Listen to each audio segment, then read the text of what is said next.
So in multifamily, typically the EMD is 1% of the acquisition price, the Correct. purchase price. Okay. Yeah.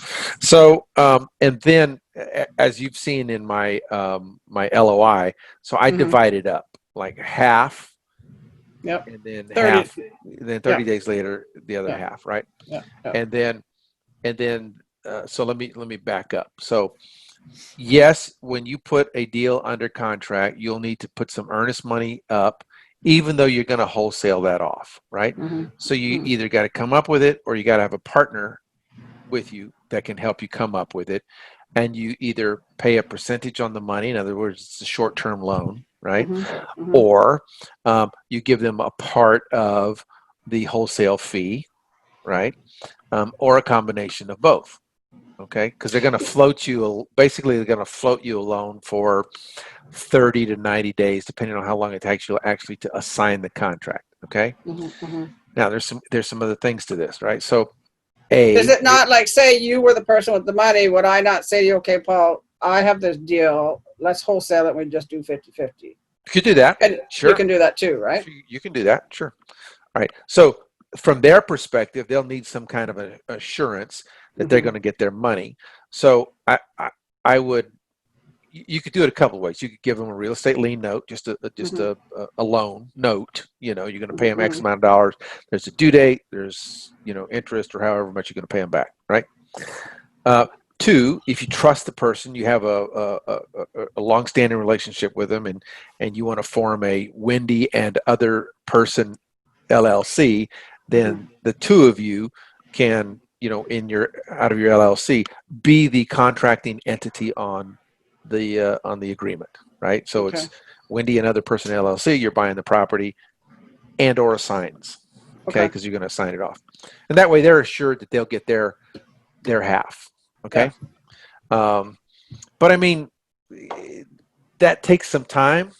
You know, it takes a little bit of time. You know, it's not a long span, but it takes a little bit of time to create the entity and the operating agreement and the things that you do for the legalities of the entity, right?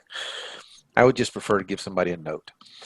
All right. Yeah, so because when I did the probates, right, with the other two guys when we worked, and I took a certain amount of commission on it, right?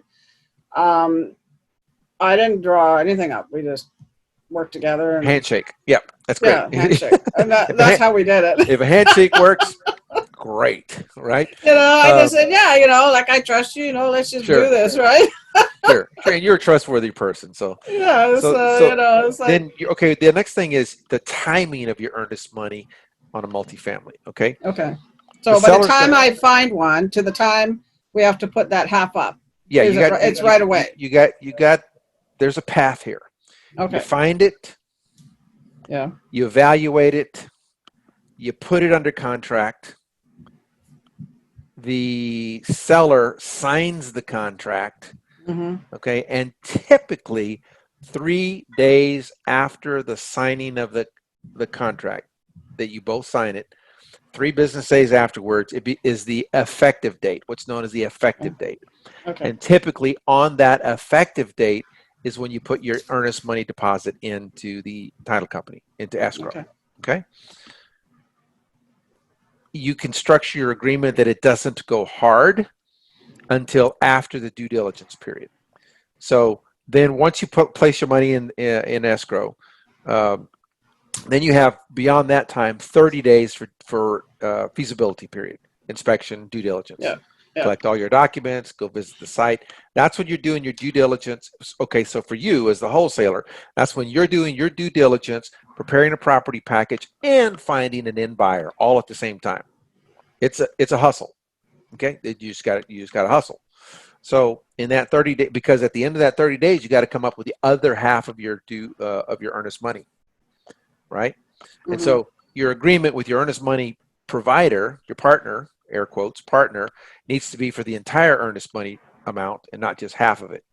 Okay. So then once your other half of it goes into the title company, you know, into escrow, now you have usually another 30 to 60 days to close the transaction. A lot of stuff happens in that 30 to 60 days that you don't want to be a part of if you're going to wholesale it, right? There's a lender that has to be secured. that should have already been in play. There are investors that need to be secured. There's a survey, there's an appraisal, there's all those other expenses that you don't want to participate in. You want your end buyer. So your end buyer's got to be, you got to have some end buyers in your pocket right up front. If you see that you're going to stretch that process out, you either got to bail out, or renegotiate a longer term on the contract. Mm-hmm. Okay, because you don't want to be stuck. I mean, if your intention is truly to wholesale, you don't want to be stuck with a property that you can't close on.